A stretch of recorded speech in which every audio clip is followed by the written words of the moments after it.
6월 지방선거와 재보궐선거가 32일 남았습니다. 사전투표까지 생각하면 이제 한 달도 채 남지 않았는데요. 강성필 민주당 부대변인, 김기흥 국민의힘 대변인 두 분과 짚어보겠습니다. 어서 오십시오. 안녕하세요.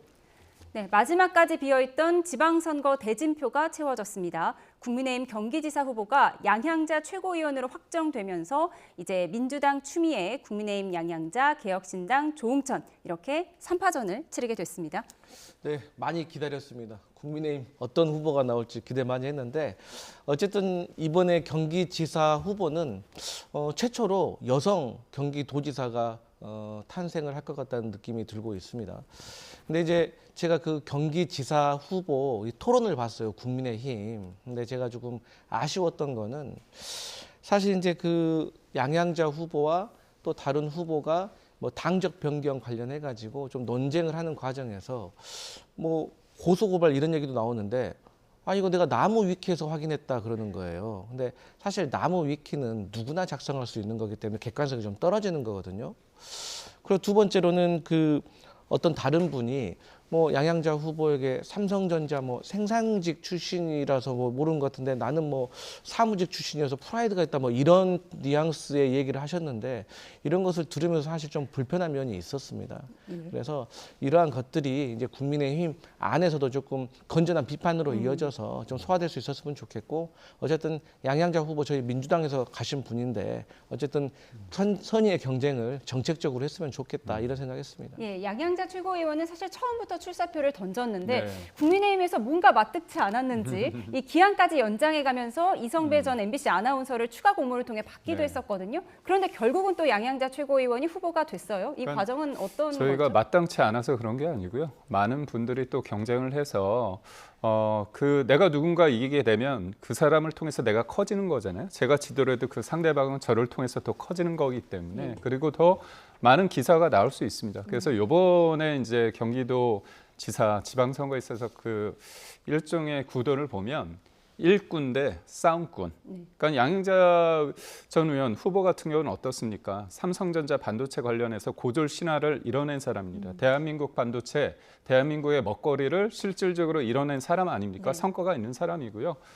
추미애 후보는 제 얘기가 아니라 같이 경선을 했던 한준호 의원이 뭐라고 얘기하냐면 준비가 안 된 후보다 얘기를 했습니다. 특히나 본인이 하남 쪽에 지역구를 가지고 있는데 하남 교산지구 관련해서 질문을 했는데 답변을 못 하시더라고요. 그래서 31개 시군이 있는 경기도 관련해가지고 본인의 지역구마저도 내용을 모르는데 어떻게 할 수 있을까 그 부분을 말씀드릴 수밖에 없고 또 하나는 우리 추미애 후보가 인지도는 높습니다. 하지만 그 인지도가 과연 좋은 느낌의 긍정적 인지도인지 아니면 갈등, 소위 말해서 본인의 어떤 색깔이 강함으로써 인해서 갈등 구도 속에서 쌓아올린 인지도인지에 대해서는 국민들이 그리고 경기도민들이 냉정한 평가가 있을 것 같습니다. 예, 그런데 제3당인 조응천 후보도 인지도가 꽤 높잖아요. 그래서 벌써부터 이제 양향자 조응천 단일화 얘기가 나오는데요. 그러니까 경기도가요 1,300만 명이 넘게 사는 가장 큰 인구가 많은 지자체입니다. 그렇기 때문에 이분들의 어떤 삶의 변화 이런 것들을 위해서는 경쟁을 해야겠죠. 그래서 추미애 후보가 가지는 어떤 상징 이분은 경기도를 위해서 일하기보다는 본인 나중에 대선을 이용해서 경기도를 이용할 가능성이 크다는 것들을 많이 느끼고 있습니다. 그렇다면 경기도민을 위해서 실질적으로 정치를 하면서 행정을 할 수 있는 사람이 누군가 그 부분에 있어서 저는 모든 것들은 경쟁을 통해서 우리가 또 하나가 되고 그게 큰 영향력을 끼칠 수 있기 때문에 저는 조응천 후보와의 어떤 경쟁 그리고 큰 승리를 위해서 하나가 되기 위한 단일화 그거를 배제할 필요는 없다고 봅니다. 예, 추미애 양향자 후보의 맞대결 일꾼 대 싸움꾼이라고 했던 부분은 이제 국민의힘의 개인적 입장이라는 점을 정리를 해드리고요. 이렇게 대진표가 완성이 되면서 양당 대표의 발걸음도 빨라질 것 같은데 이번 연휴에 양당 모두 영남권을 찾습니다. 우선 보수의 심장 대구로 가보겠습니다. 네. 김부겸, 추경호 우리가 부추대전 이렇게 얘기를 하긴 했는데 네. 초반에는 김부겸 후보가 돌풍을 일으킨 게 맞는데 지금 추경호 후보가 바짝 다가오면서 지금 여론조사를 보면 엎치락 뒤치락입니다. 어떻게 해석하세요? 사실 이제 그 선수가 정해지기 전에는 먼저 정해진 선수에게 눈길이 가고 또 그의 행보에 또 관심을 갖게 되기 때문에, 그리고 또 최근에 이제 대구시에서 시민들이 바라보시기에 국민의힘의 대구시장 후보 경선 과정, 절차들 이런 것들이 사실 너무나도 실망스러웠잖아요.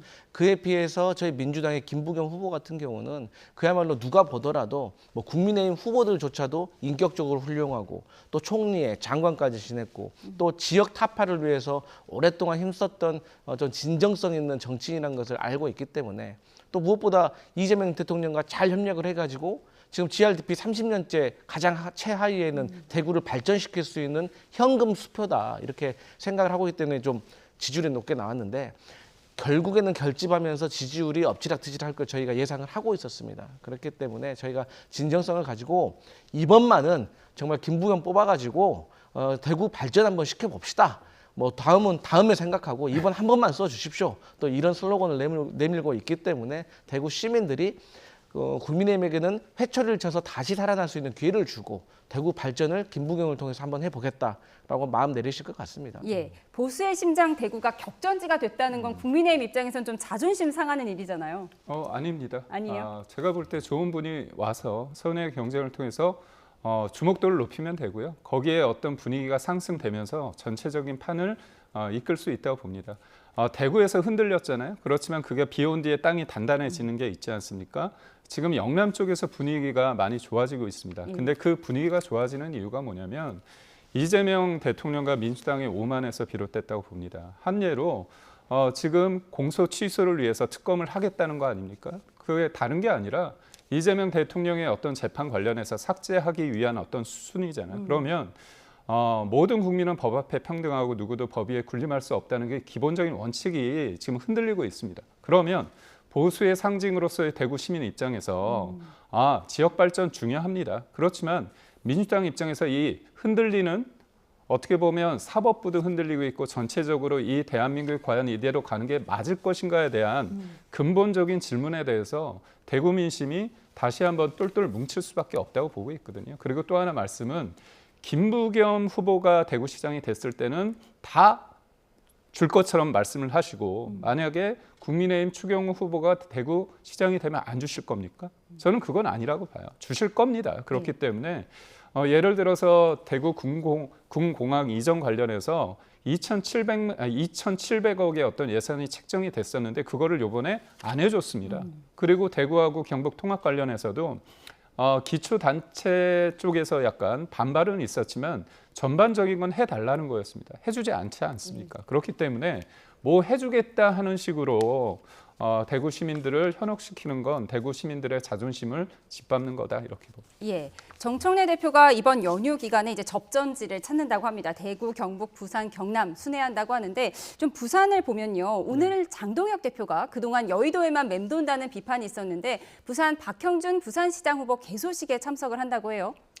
그러니까 이제 장동혁 대표 같은 경우도 상당히 지금 스트레스 많이 받을 겁니다. 그러니까 나 당대표인데, 당의 대표인데, 당의 얼굴인데 자꾸 나는 가서 좀 도와주고 싶은데 나 오지 말라고 하고 또 간다고 하면 좀 싫어하는 것 같고 나 이거 대표 맞아? 이런 고민 많이 하실 겁니다.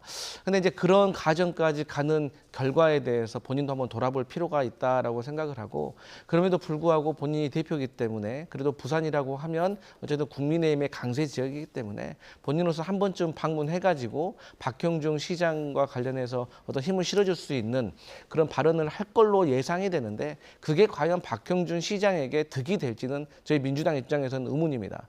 반면 이제 저희 정청래 대표 같은 경우는 그야말로 여러 곳에 공천도 잘했고 일단 공천을 잘했다는 거는 잡음이 없었다는 거잖아요. 저희 민주당 뭐 가처분한다, 뭐 무소속 나온다 이런 거 거의 없잖아요. 그리고 재보궐 같은 경우도 뭐 일부 지역은 시간이 좀 늘어진 건 있었지만 그것이야 뭐 예를 들어 하정우석 같은 경우는 공무원 신분이었기 때문에 나름의 사정이 있었던 것이고 대부분 원만하게 지방선거 광역단체 후보자나 아니면 재보궐 선거 후보자를 잘 공천했다는 평가가 있기 때문에 이제는 전략적으로 당 지도부와 함께 이제 지역을 돌면서 여러 가지 후보들에게 힘을 실어줄 수 있는 공약에 대해서 조금 발표를 할 것 같습니다. 예, 후보들이 장동혁 대표를 반기지 않는다 이 부분을 말씀을 하셨는데 그렇지 않아도 지금 후보들이 장동혁보다 김문수 전 대선 후보를 찾고 있다는 거예요. 상임 선대위원장으로 모시고 있다 이런 움직임이 나오고 있는데 이 부분 어떻게 해석하세요? 그럴 수 있죠. 왜냐하면 지난해 있었던 대선 때 굉장히 불리한 상황이었습니다.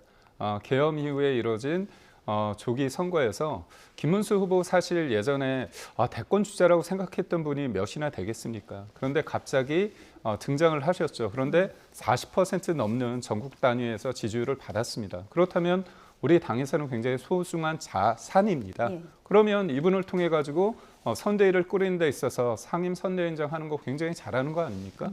그런데 왜 장동혁 대표는 없느냐? 장동혁 대표는요, 원래 모든 선거에 있어서 기준이 되는 건 후보 위주로 가는 거고요, 선대위 구성을 하는 겁니다. 예. 아직 중앙 선대위 구성이 안 되고 있습니다. 그래서 뺄 셈이 아니라 어떻게 보면 국민들에게, 유권자에게 호소할 수 있는 그런 분들을 덧셈으로써 채우는 게 중요하고요. 지금 장동혁 대표가 메시지와 정책 위주로 어떤 이 부분에 선거에 있어서 전략적으로 하고 있는데, 지금 제가 앞서 말씀을 드렸지만 민주당이 하는 공소 취소, 이 특검을 하고자 하는 이 부분에 대해서 많은 사람들이 분노하고 있습니다.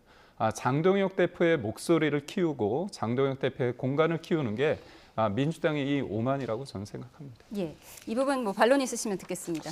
아닙니다. 뭐 공소 취소 아직 하지도 않았고 저는 국민의힘에서 주장하고 있기 때문에 이 부분과 관련해 가지고는 국민들이 절차를 과정들을 보시면서 판단하실 거라고 믿기 때문에 지금은 선거 기간이라서 누가 더 지역 발전을 잘 이룰 수 있는가, 누가 이재명 대통령과 호흡을 잘 맞춰서 지역 발전 해낼 수 있겠는가, 이게 저는 중요 관심사라고 생각합니다. 예, 그러니까 대통령 공소 취소를 할 수도 있는 특검법 발의가 이 선거에 어떤 영향을 미칠 것인지 두 분의 의견을 짧게 짚어봤습니다. 그런가 하면 국민의힘 서울시당의 경우에 필승 대회를 하는데 네. 장동혁 대표를 초대하지 않았다는 거예요.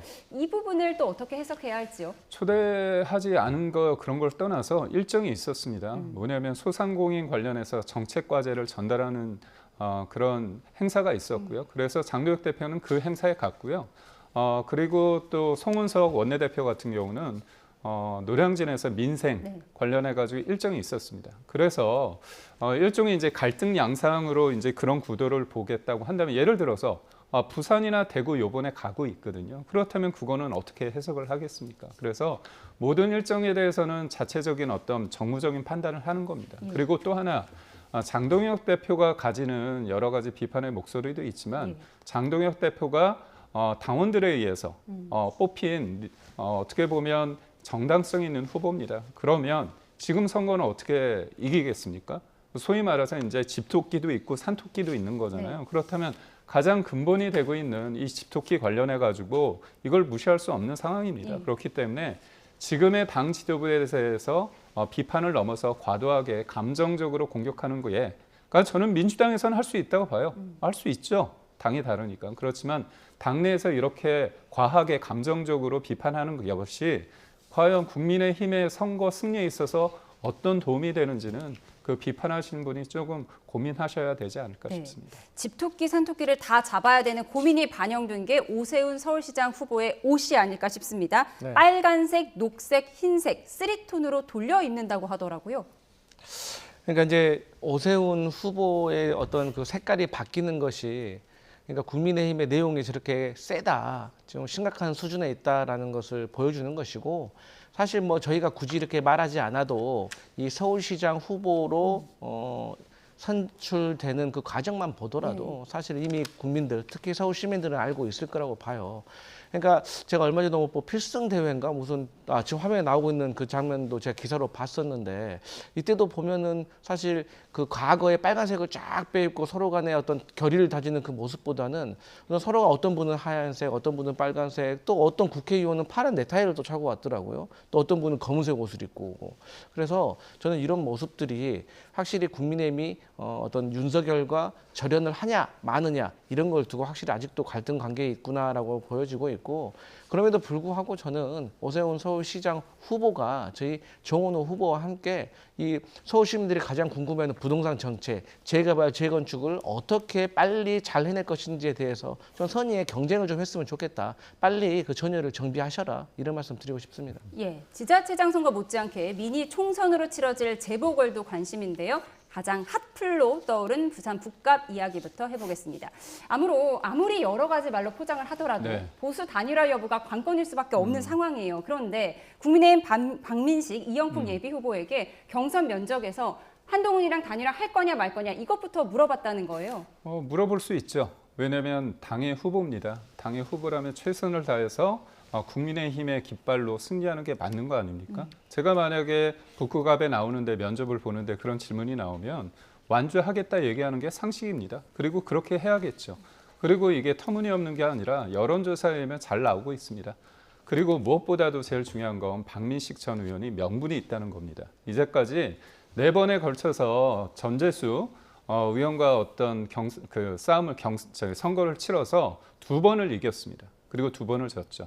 그리고 박민식 전 의원의 아버지는 사실 베트남전에서 순직하셨습니다. 그래서 어머니 손에 이끌려서 간 6살 때 간 북구시장, 구포시장, 그 시장 관련해 가지고 본인의 삶이 있는 곳입니다. 그러면 내가 내 고향에서 나오겠다는 사람이 지난해 12월부터 뛰고 있습니다. 근데 한동훈 전 대표는 어떻습니까? 타워팰리스 사시다가 갑자기 부산 가신 거잖아요. 그렇다면 부산 시민들 입장에서 어떻게 보면 북구갑 주민들 입장에서 이건 뭐지? 그런 생각하는 건 당연한 거 아닙니까? 심지어 대구에 나오겠다는 그런 생각도 하셨던 것도 사실이잖아요. 그래서 지금 지역에 대한 발전과 그리고 정치라는 게 그리고 한두 번 지명도가 높다고 해서 한두 번 악수한다고 되는 게 아닙니다. 그렇기 때문에 구포시장이라는 곳은 사람이 모이는, 사람의 마음이 모아지는 곳에서 누가 진정성 있는가 그런 싸움인 거죠. 네, 박민식, 이영풍 두 예비 후보 중에 누가 후보가 될지는 아직 정해지지 않은 상황이라는 거 한 번 더 말씀드리고요. 네. 어쨌든 무소속 한동훈 전 대표와 이렇게 국민의힘 후보가 끝까지 가겠다 이렇게 나오면 회심의 미소를 짓는 건 민주당 아닐까요? 물론 아무래도 이제 보수표가 갈라진다고 하면 저희 하정우 후보가 수월하게 승리할 수 있기 때문에 저희 입장으로서는 나쁠 건 없습니다. 근데 이현주 최고위원은 단일화 할 것이다. 그거 상수로 놓고 민주당은 전략을 세울 것이다. 이렇게 어제 얘기를 했더라고요. 맞습니다. 이게 사람이 사실 최상의 시나리오보다는 최악의 시나리오를 대비하는 것이 저는 상식적이라고 생각을 해요. 근데 이제 초반에 저는 승부가 갈릴 거라고 생각을 했는데 그게 어떤 승부냐면 여론조사를 했을 때 박민식 후보가 예를 들어서 후보가 된다고 했을 때 한동훈 무소속 후보보다 많이 쳐져버리면은 이것은 단일화의 압박을 많이 받을 가능성이 높습니다. 그러면 나중에 견디지 못할 수도 있어요. 그런데 지금까지 상황을 봤을 때는 박민식 후보와 한동훈 후보가 저는 거의 비슷하게 가고 있다고 봐요. 그렇기 때문에 둘 다 단일화를 하고 싶지 않겠죠. 하지만 마지막에 가게 되면 저는 한동훈 전 대표가 단일화의 압박을 더 받을 거라고 생각을 해요. 그러니까 근데 한동훈 전 대표의 성향으로 봤을 때 저는 단일화를 할지는 미지수입니다. 그럼에도 불구하고 저희 민주당은 박민식 후보나 뭐 이용풍 후보 두 분 중에 국민의힘 후보와 한동훈 후보가 막판에 극적인 단일화를 할 수도 있기 때문에 그것을 저희가 염두에 두고 오직 저희는 저희 길로 가서 저희의 표 한 40% 이상을 득표하면 된다. 그 전략을 짜고 있습니다. 예, 민주당 하정우 후보의 지지율은 지금까지 나오는 건 개인 하정우라기보다는 민주당 네. 후보로서의 지지율이 나오는 것일 텐데 선거 출마 선언을 하자마자 신고식을 손털기 논란으로 네. 세게 치렀습니다. 그럼 앞으로의 전략은 어떻게 보십니까? 저는 그 북구갑이라는 곳이요. 어려운 지역구입니다. 민주당한테는. 전재수 의원이 굉장히 현장 밀착형으로 낮은 자세로 갔습니다. 그 눈높이가 전재수에 맞춰 있습니다. 근데 전재수 의원이 이제까지 구포시장 돌면서 손을 털었을까요? 아닙니다. 흙이 묻었든 물이 묻었든 형님, 누님 그러면서 했겠죠. 근데 이거는 정치라는 영역을 떠나서 인간관계, 개인 간의 관계에 있어서도 악수하고 난데 손 터는 사람에 대해서 어떻게 생각하겠습니까? 대통령실에 있는 기자들과 헤어질 때 손 털지 않지 않았습니까? 그래서 이거는 하나를 보면 열을 알 수 있다고 생각하고 있고 제가 그냥 웃자고 하는 얘기입니다. 챗GPT에서 뭐 그런 질문을 했을 때 이런 답변이 나오진 않을 거 아닙니까? 그래서 저는 정치는 거창한 건 아닙니다. 하지만 그러니까 본인의 어떤 진정성을 보여야 되는 거잖아요. 그런데 거기 현장에 갔는데 단추도 꽉 째고 넥타이도 하고 가셨더라고요. 우리가 시장 갈 때 그러지 않잖아요. 그래서 본인이 정치라는 것들에 대해서 어떤 이유에 하는지에 대해서 고민이 없다. 결국 대통령이나 챗 GPT를 통해 가지고 나가라고 해서 나간 거 아니냐, 그런 생각을 할 수밖에 없다. 이렇게. 네, 신고식을 세게 치른 하정우 예비 후보의 이야기를 좀 해봤고요. 마지막으로 짧게 이것만 한번 여쭙겠습니다. 보수 단일화는 이제 부수 북값 이야기라면 진보 진영 단일화 이슈는 이제 평택을인데요. 네. 조국 전 대표가 먼저 출사표를 던졌는데 네. 예전 조국 저격수였던 김용남 후보를 민주당에서 공천을 했어요. 네. 이 두 후보의 단일화는 좀 쉽지 않아 보인다, 이런 분석도 많아요. 어떻게 보세요? 일단 이제 쉽지 않아 보이는 건 사실입니다. 첫 번째로는 뭐 여기도 마찬가지입니다. 초반에 한 1, 2주 사이에 어떤 지지율의 변화가 있느냐가 중요합니다. 지금은 저희 민주당의 김용남 후보, 그리고 조국 대표, 그리고 국민의힘의 유이동 후보가 셋이서 좀 비슷하게 20대 초반을 기록하고 있는 걸로 제가 보고 있는데, 결국에는 이게 조금 확연하게 벌어지지 않는다고 하면 뭐 그럼에도 불구하고 각계전투를 끝까지 갈 수밖에 없겠죠. 그런데 만약에 유이동 국민의힘 후보와 황교안 자유혁신당 후보가 단일화를 하게 된다면 저희 민주진보 진영에서도 단일화를 할 수밖에 없는 상황은 벌어질 것인데, 그 세 명의 후보 중에 단일화를 한다고 해도 저희 민주당 후보가 경쟁력이 있기 때문에 저희를 중심으로 단일화가 될 것이다, 그렇게 예상하고 있습니다. 예, 저희가 화면으로 보여드리는데요. 이렇게 화면이 가득 찰 정도로 5명의 후보가 출사표를 던진 평택 이야기까지 짚어봤습니다. 지금까지 강성필 민주당 부대변인, 김기훈 국민의힘 대변인 두 분과 함께했습니다. 고맙습니다.